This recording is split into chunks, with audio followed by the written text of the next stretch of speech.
A table like Danbury can be really taken for granted.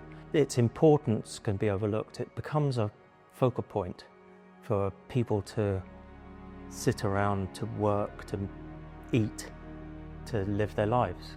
So the brief for the Danbury table was to produce a table that had references to historical tables, I guess, history, craftsmanship, and a solidity. There's this thing about farmhouse, or this is how I feel about this table, being a farmhouse table, really.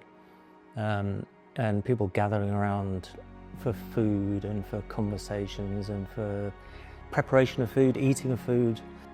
But also I've been interested for quite a long time in that kind of the place where traditional forms become modern, the kind of the dividing line, the place where you can tell this isn't a traditional table, this is a modern table, or this is all the other way around.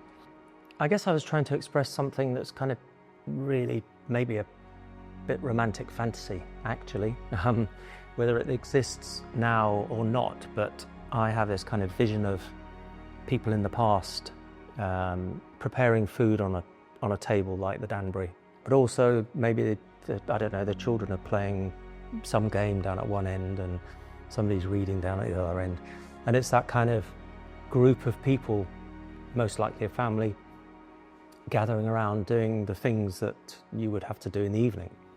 It's about people being together, talking about their day. It brings people together.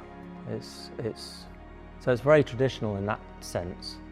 Part of the way to achieve that feeling in the table, that feeling of this is a place where people gather and they work and they play games and they discuss. And part of that was, I think, it needed to tell you it's strong. It can be a little bit mistreated. It doesn't matter if you scratch it. That's part of its charm. In 100 years' time, it'll be bashed and beaten, and that'll make it even nicer.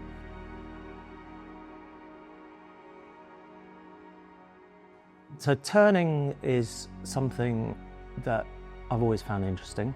It's quite hard to make an interesting form when you have to produce it from a turning. Of course you can do kind of bobbles and but there's so much been done in tradition. Almost any turned leg you can imagine has been made. So trying to do something that was definitely new but linked to the past and turned was actually really quite hard. And I love challenges like that. Trying to get that right is part of the thing I find interesting.